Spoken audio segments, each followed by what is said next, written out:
মৰমৰ ছাত্ৰ-ছাত্ৰীসকল, আজি আমি কথা পাতিবলৈ ওলাইছোঁ 19 শতিকাৰ ভাৰতৰ এজন অগ্ৰণী সমাজ সংস্কাৰক আৰু চিন্তাবিদ বুলি জনাজাত জ্যোতিৰাও ফুলেৰ বিষয়ে। কিন্তু আচলতে আমি তেওঁক সংস্কাৰক বুলি নকৈ এজন বিপ্লৱী বুলিহে ক'ব পাৰোঁ। কেনেকৈ আহা জানো। মহাত্মা জ্যোতিৰাও গোবিন্দৰাও ফুলেৰ জন্ম হৈছিল 1827 চনৰ 11 এপ্ৰিলত মহাৰাষ্ট্ৰৰ ছাতাৰা নামে ঠাইত। তেওঁলোক মালী সম্প্ৰদায়ৰ বা জাতৰ লোক আছিল আৰু তেওঁলোকৰ ফুলে উপাধিটো দেউতাকৰ ফুলৰ ব্যৱসায়ৰ পৰা আহিছিল। মালী লোকসকলক সেই সময়ত ব্ৰাহ্মণতকৈ নীচ জাতৰ বুলি গণ্য কৰা হৈছিল। সৰুতেই মাতৃহাৰা হোৱা ফুলে দেউতাকৰ তত্ত্বাৱধানত ডাঙৰ দীঘল হৈছিল। ফুলে চোকা ল'ৰা আছিল, কিন্তু আৰ্থিক দৈন্যতাৰ বাবে সৰুতেই নিজৰ পঢ়া শুনা সামৰিবলগীয়া হৈছিল। 1841 চনত এজন উটাৰ প্ৰতিৱেশীৰ উদ্যোগত ফুলেৰ এডমিশ্যন পুনেৰ স্কটিছ মিছন হাইস্কুলত হয় আৰু তাৰ পৰাই তেওঁ স্কুলীয়া শিক্ষাও সমাপ্ত কৰে।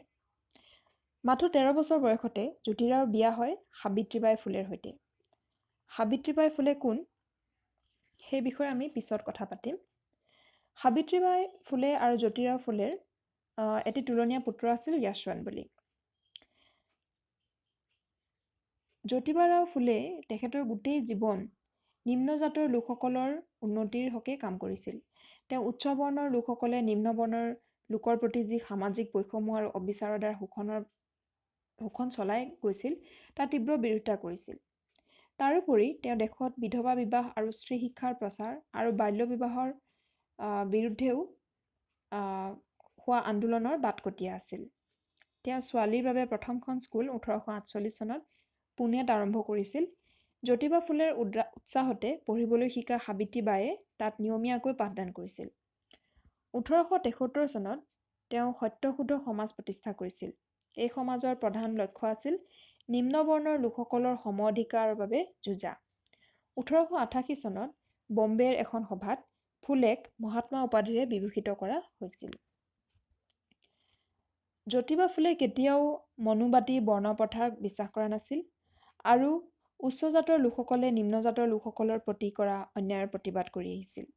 ভাৰতৰ ঔপনিৱেশিক কালত সেই সময়ৰ তেওঁৰ সংগ্ৰামী সতীৰ্থ ঈশ্বৰচন্দ্ৰ বিদ্যাসাগৰ বা ৰাজা ৰামমোহন ৰয়ৰ দৰে তেওঁ মাথো জাতিভেদ প্ৰথা বা অন্যান্য হিন্দু ধৰ্মৰ প্ৰথাৰ বিৰোধিতা কৰি সংস্কাৰে বিচৰা নাছিল, বৰঞ্চ অস্পৃশ্যতা আৰু জাতপাত কেন্দ্ৰিক বৈষম্য আৰু অত্যাচাৰ নিৰ্মূলৰ অৰ্থে তেওঁ সমোলঞ্চে জাতিভেদ প্ৰথাৰ বিনাশ বাঞ্ছা কৰিছিল। তেওঁৱে ব্ৰাহ্মণ পুৰোহিত অবিহনেও বিবাহ কাৰ্য সম্পন্ন কৰা আন্দোলন আৰম্ভ কৰে আৰু বম্বে হাইকোৰ্টেও পিছত ইয়াক মান্যতা দিয়ে। এইবোৰ কাৰণতে তেওঁ বাকীসকল সংস্কাৰতকৈ বেলেগ আছিল। সেয়েহে তেওঁক ৰিফৰ্মিষ্ট বুলি কোৱাতকৈ বা সংস্কাৰক বুলি কোৱাতকৈ আমি ৰিভলিউচনেৰী বা বিপ্লৱী বুলি কোৱাটোহে অধিক উপযোগী হ'ব। ফুলে নিজে জীৱনৰ অভিজ্ঞতাৰ পৰাই এই বিষয়ত নিজৰ কাম কৰি যাবলৈ প্ৰেৰণা পাইছিল। কোৱা হয় এবাৰ তেওঁ এজন বন্ধুৰ ঘৰলৈ বিয়া এখন খাবলৈ গৈছিল আৰু তাত তেওঁক নিম্ন জাতৰ মানুহ বুলি বন্ধুৰ পৰিয়ালৰ সদস্য আৰু সমবেত অতিথিসকলে নানা লাঞ্ছনা আৰু তিৰস্কাৰ কৰিছিল। সেই অভিজ্ঞতাৰ পিছৰ পৰাই তেওঁ অস্পৃশ্যতা আৰু জাতিভেদ প্ৰথা তথা নিৰ্যাতিত লোকৰ হকে মাত মাতিবলৈ বদ্ধপৰিকৰ হৈছিল।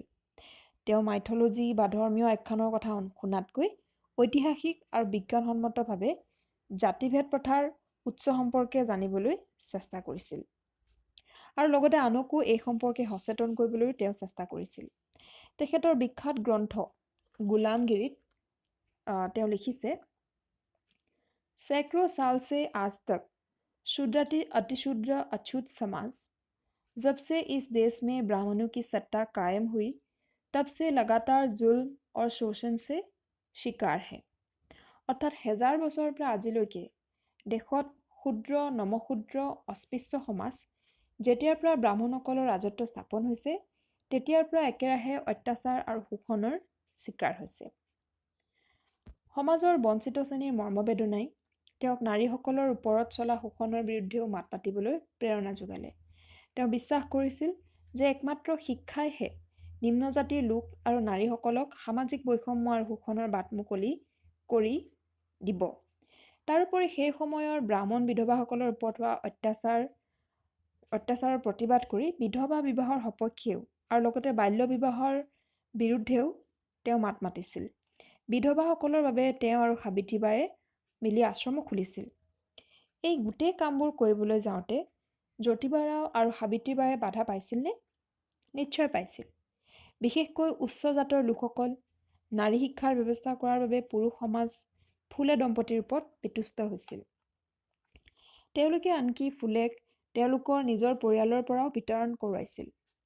পঢ়াই শুনাই হিন্দু মানুহক খ্ৰীষ্টান ধৰ্মলৈ ধৰ্মান্তৰিত কৰিব বিচাৰিছে বুলিও তেওঁলোকৰ বিৰুদ্ধে অপপ্ৰচাৰ চলোৱা গৈছিল। ছোৱালীৰ বাবে খোলা স্কুললৈ পঢ়ুৱাবলৈ যাওঁতে সাবিত্ৰীবাই ফুলে লগত আন এখন শাৰী লগত লৈ যাবলগীয়া হৈছিল। কাৰণ ঘৰৰ পৰা স্কুললৈ যোৱাৰ বাটত তেওঁৰ গালৈ নানা মানুহে শিলগুটি বোকা আদি দলিয়াইছিল।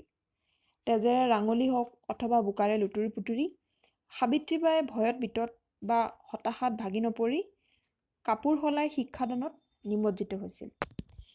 সাবিত্ৰীবাই ফুলে আনকি 1860 চনত ব্ৰাহ্মণ বিধৱাসকলৰ চুলি জোৰ জবৰদস্তি ঘূৰাই দিয়াৰ দৰে অমানৱীয় প্ৰথাৰ বিৰুদ্ধেও আন্দোলনৰ নেতৃত্ব লৈছিল।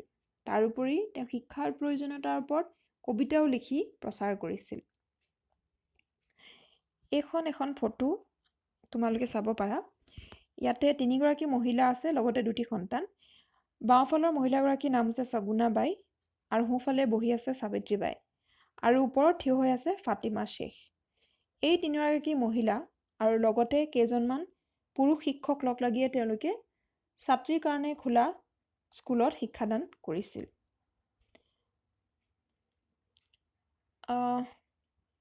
সাবিত্ৰীবাই ফুলে আৰু জ্যোতিবা ফুলেৰ এই সমগ্ৰ কাৰ্যত কেৱল যে তেওঁলোকে বিৰোধিতাৰ সন্মুখীন হৈছিল এনে নহয়, বহু সময়ত তেওঁলোকৰ যথেষ্ট সংখ্যক বন্ধু বান্ধৱ আৰু সমৰ্থকো গোট খাইছিল। আনকি সমাজৰ উচ্চ বৰ্ণৰো বহু লোকে তেওঁলোকক সহযোগ কৰিছিল।